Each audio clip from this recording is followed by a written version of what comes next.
Well, I have to admit, my biggest weakness is waking up in the mornings. It is my very least favorite part of the entire day. And so as I prepare for 2025 and we're getting ready with just a couple weeks left in this year, I know that I have to set a consistent sleep and wake schedule in order to achieve any goals that I might have for next year. We've all heard it said that 8 hours of sleep and a consistent sleep and wake schedule has all of these benefits. It is supposed to help reduce chronic illness, it's supposed to help us feel happier, healthier, it's supposed to make us have a clearer stream of thought.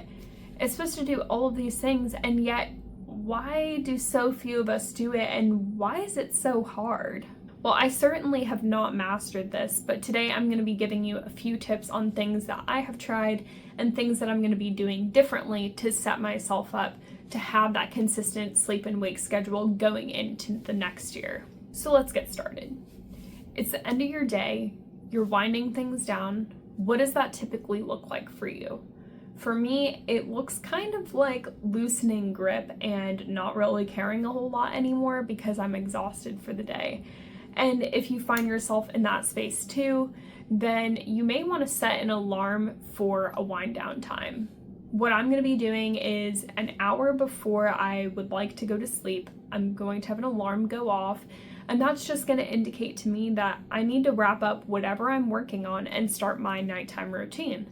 Now, my nighttime routine is going to consist of a few different things. Of course, it's going to include getting ready for bed and that sort of stuff, but I'm also going to be doing a 10-minute tidy and just picking up some things around the house, because the last thing I want to do as I'm trying to wake up really early the next day is have a mess that I'm waking up to. So I want to clean up yesterday's mess and keep it in yesterday, and that way when I wake up the next day, it'll all be clean and a new slate for me to get started.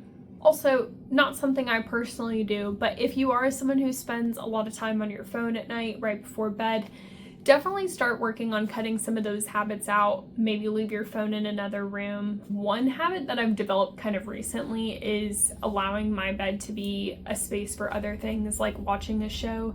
And I know that produces a lot of restlessness when I sleep, because I don't associate my bed with just sleep. It's now associated with other activities that are more engaging and more active. So as I work on this consistent sleep schedule, I'm not going to be watching any kind of shows in bed anymore or anything like that.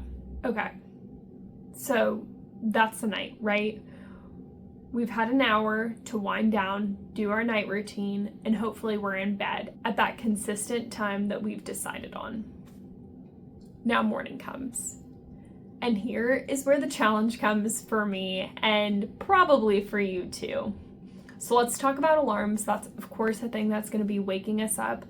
Now, I know people say don't set a bunch of alarms or things like that, but I think the biggest motivator here is to remember that at that first alarm, you have already decided to wake yourself up. So if you continue to go to sleep over and over after that, what benefit is that really? I mean, you've already woken yourself up at that point, and you might as well get your day going. Every time you go back to sleep, you're wasting additional time, and you're really not going to get any kind of deep sleep beyond that first alarm because you've disrupted your sleep cycle. Personally, I use a sunrise alarm clock, and I think that that's been really helpful. It's just an alarm clock that gradually increases the light as it gets closer to your alarm time. And I find that this helps me wake up a lot easier than a really disruptive, loud alarm clock that essentially just shocks you out of your sleep, which is a very unpleasant experience and not something that I personally enjoy. And then as a means of backup, I'm gonna set an alarm on my phone and leave my phone in the living room plugged in there. And so that way, just in case I don't wake up to my sunrise alarm clock, I still have my phone and I have to get up to go get it and turn my alarm off. So at this point, I'm awake, my eyes are open, I'm gonna commit myself to putting my feet on the ground. I'm not gonna lay there, not even for a minute. And this is the biggest thing that I struggle with, is the 5 more minutes kind of mindset. but I'm not going to do it anymore because, like I said, I'm not going to be getting any more sleep if I go back to sleep. In reality, it's just going to be like a very surface level sleep. So I'm committing myself to immediately getting up, and my morning routine is to go take a shower. So I'm going to go immediately to the shower. And here's the rule that I might regret later.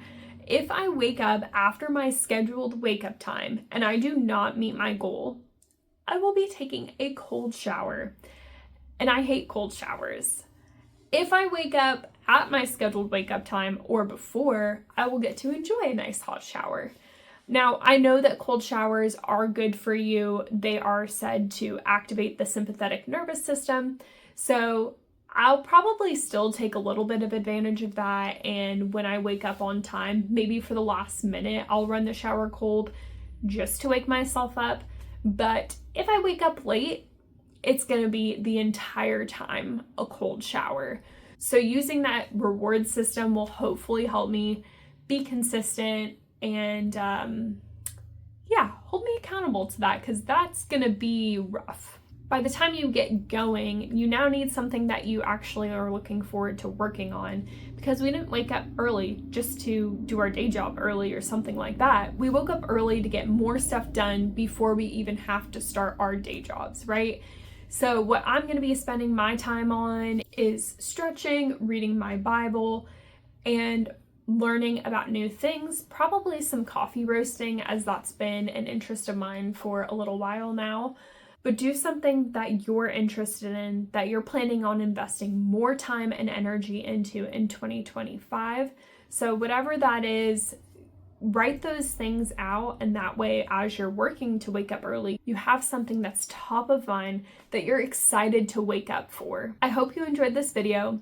More importantly, I hope you go to sleep and wake up on time starting tonight. If you enjoyed this video, definitely like and subscribe, as I'm going to be talking about some other strategies on how to set yourself up for success for your 2025 New Year's resolutions. So stay tuned for that. But otherwise, thanks so much for watching, and I will see you again next time.